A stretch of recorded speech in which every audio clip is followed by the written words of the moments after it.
fam? It's your girl Q back at Blessed to Be a Blessing, where we are blessed to be a blessing. Let me first say Happy New Year. I want to give a special shout out to all of my blessed ones. And for those of you who have not subscribed, what you waiting on? What you waiting on? Go ahead and subscribe. Hit that like button. Drop a comment. Make sure you share my content out so that everybody gets to join in on the fun. All right, so of course, you know why we're here. Season 4, episode 1 of Sistas, which we have been waiting for about 2 weeks now, since last year. But first, let me say the title is A Brick Wall. And so I think that is more so in regards to Dani, okay? So Dani has put up a brick wall because you know where we left off last season, where she had El Fuego, which is the stripper guy that she knows from college. Well, El Fuego was leaving the house that morning while here comes Cowboy knocking on the door. Preston. Mind you, he hadn't been answering her calls or calling her at all the day before. So anyway, El Fuego goes straight into this gay routine like he's a gay guy, and he starts complimenting how fine Preston is. And, you know, he was trying to help Dani out so that Preston wouldn't be like, oh, really? You got another dude up in here? But yeah, it didn't work. So Dani was like, look, just stop. Okay, just go ahead and stop. So El Fuego left, and she and Preston had a real heart-to-heart. She finally just let everything off of her chest that she's been wanting to say to him. And I'm so glad. So she let him know that, one, she didn't like the fact that how his brothers beat him to a pulp that time. Y'all remember that in season, I think it was season 2. But anyway, they beat him up real bad, and he ended up coming to her, needing somewhere to stay or whatever, and she helped him out. And then the very next day after she let him into her house, he invites his sister over there, cooked dinner and everything. So she mentioned to him how she didn't like that. She mentioned to him how she didn't like that time when they first started hooking up or whatever, and he had her handcuffed in the bed. And then she was like, you know, telling him to take the handcuffs off, and he gonna say, beg me, gal. She let him know she didn't like that because it could be taken as like a racial slur or some type of racial comment. And that's how she took it, okay? And he didn't understand that or whatever.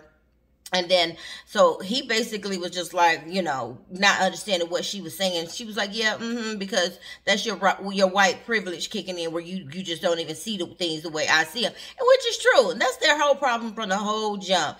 Dani had never dated a white guy. I don't know if he's ever dated a white girl. I mean, a black girl, but he liked black girls, clearly.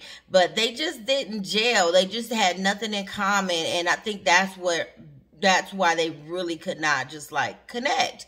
So anyway, he just chopped up everything that she said as she just wants to sleep around and be free and to have nothing to do with him. And she was like, oh, out of all that I said, that's what you get out of it. And he's like, yeah, that's what I get out of it. So why don't you just don't call me no more, ever. Honey, I was surprised he said that. But I'm glad. Preston, go on, honey. Leave Dani alone. Especially you over there shacked up with your cousin's ex-wife.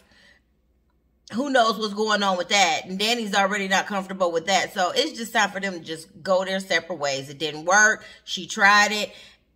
Maybe they had fun while it lasted. But it's a wrap. Boom. Moving right along.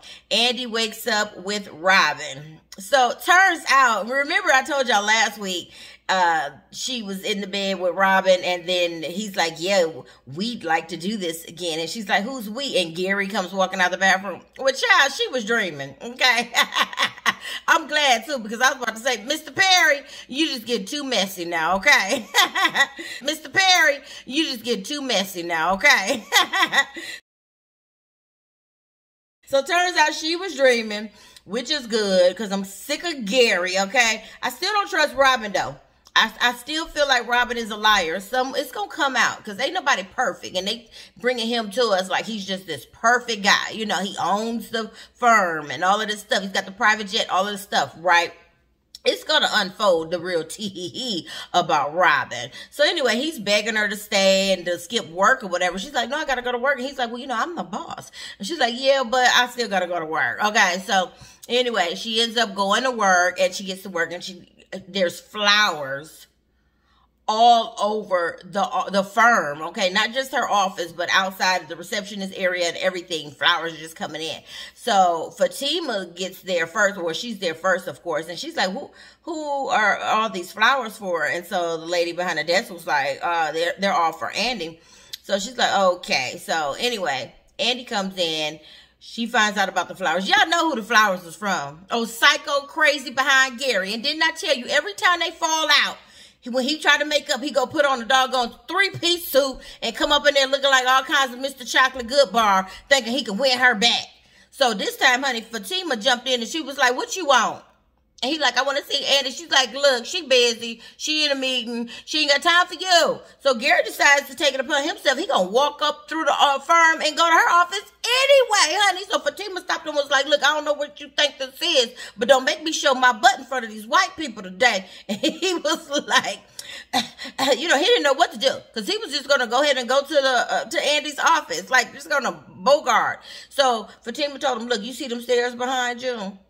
He like, yeah. She was like, what you gonna do? No, he said, what you gonna do? Push me down the stairs? She said, no, I'm gonna fall down them and say that you pushed me. So she was like, don't play with me, because I will beat your beep and make you catch the case. Which we already know she will, honey, the way she put them hands on Hayden last season. So that was the end of that. Gary went ahead and he just turned around and left. So good, right? I'm so sick of Gary. So then Sabrina and Maurice. Poor Maurice, y'all. He is PO'd with Sabrina for bringing up his father's past. His father was a drug addict. We just found that out, and used to be in and out of jail and stuff when Maurice was growing up. So that's why Sabrina feels like Maurice has this soft spot for Q and wants to help Q out, because Q is a drug addict and Q is a thief and keeps going to jail and all this kind of stuff. So anyway, Maurice is still in his feelings about that. And of course, y'all, Q done called him collect from downtown, from jail. And he like, what you want? And so Q's like, I'm about to get up out of here. They told me I can cut a deal and I can probably get out, but I want to know when I get out, can I come stay with you? Y'all, I really hope Maurice don't get all weak and in his feelings for this dude, because this dude he's no good. And plus, he can't let that man come stay with him, because he forgot that he got, what's his name staying with him? Patty Boy stay there. And remember, Q robbed him the very first time he came to their house. So, child, I don't know what's going to happen with that, but I do feel like Maurice is having a soft spot for this dude and just being lonely and want to be with somebody. So I think my prediction is he going to end up letting Q come, and Q going to do the same thing that he always do. I'm telling y'all, once a snake, always a snake. Once a scorpion, always a scorpion, okay? They bite and they slither, okay? That's what they do. They don't change. So I'm hoping Maurice can get some sense about himself and leave Q alone. So that's their story. And then, of course, Sabrina and Calvin, they've gotten back together. Calvin, a.k.a. Panty Boy, they have gotten back together. So I guess, I don't know, we're going to see how this is going to unfold, or what's good or what's not about them. So anyway, how can I forget? My boy Zach, okay? So Zach's at the house, like, getting his construction done, finishing up his new home. And here comes Karen. Because when she went to work, it was a woman sitting in the shop waiting on her. So Pam was like, this lady waiting on you. She ain't no client or nothing, but I don't know who she is. So the lady, Karen was like, okay, how can I help you? And the lady's like asking about Zach. Like, do y'all still live together? Do you know where he is and all this stuff? So Karen's like, no, why? So the lady's like, okay. So the lady leaves. So Karen gets suspicious. She's like, what's going on? So Pam brought it up. She's like, girl, maybe it's got something to do with all that money he got. Because y'all know Hayden was threatening to go to the FBI on him. So I don't know if he did or not, or if he had already got the ball rolling on that or what. But that insider trading stuff is about to bite Zach in the bootay, okay? So anyway, Karen, that's a great excuse for her to go waltzing down to his house. She gets his address from, I forgot who she called. Somebody got his address and went down to his house. And so Zach like, what you doing here? It's so funny to me. And so she's like, some lady was coming at my shop looking for you. She asking about you and want to know if we live together. Like, what you doing? What you doing? He like, I don't know. I don't know who she is or whatever. And she's like, well, all I need to know is, Zach, what's going on? Because I can't have this baby with a father who's going to be in jail. So he's like, okay, so now we doing that. And she like, yeah, which that's all now she gonna use being pregnant and that baby as a way to continue to nag this poor man. I feel so sorry for Zach. He can't even shake her behind. So he like, look, tell the woman, give her my number.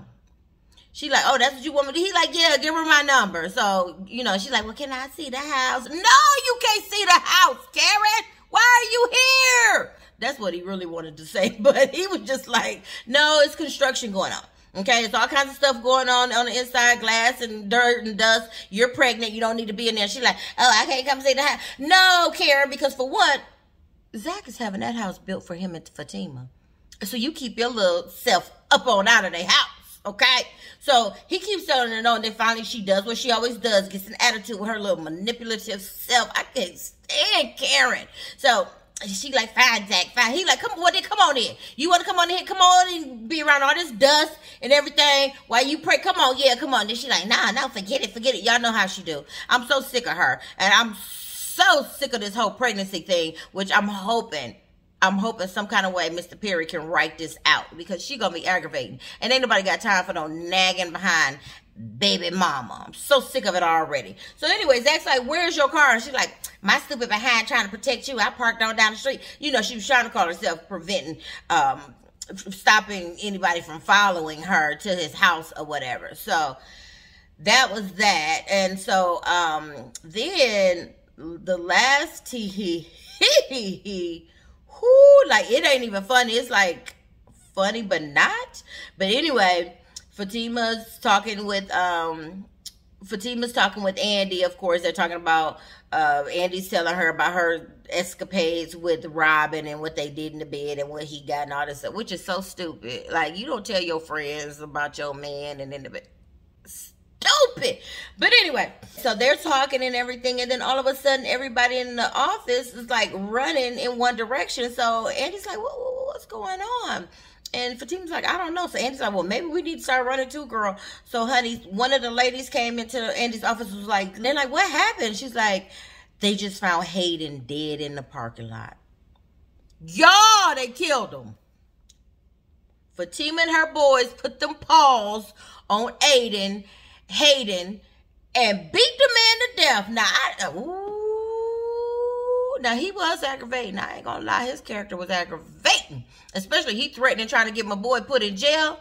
But I didn't know they was gonna put them paws on him and beat him to death. I don't think Fatima meant for that to happen either, because when she heard that, she was kind of like, what? So from next week's clip, they were showing Andy talking to Fatima and Zach, like, both of y'all are implicated. Both of y'all had something to do with this. Like, they might be in trouble or getting ready to go down for Hayden's death. So I'm hoping not, but it's looking pretty bad. I think the last thing Zach gonna need to worry about is that insider trading stuff. So anyway, that is the tea on Tyler Perry's Sistas, Season 4, Episode 1, entitled A Brick Wall. All right, so thank you guys so much for joining in and tuning in to Blessed to Be a Blessing, where we are blessed to be a blessing. Shout out again to all of my blessed ones. I love you guys. I wish you all of God's prosperity and happiness and joy in this new year. Thanks for tuning in. Everybody have a good night.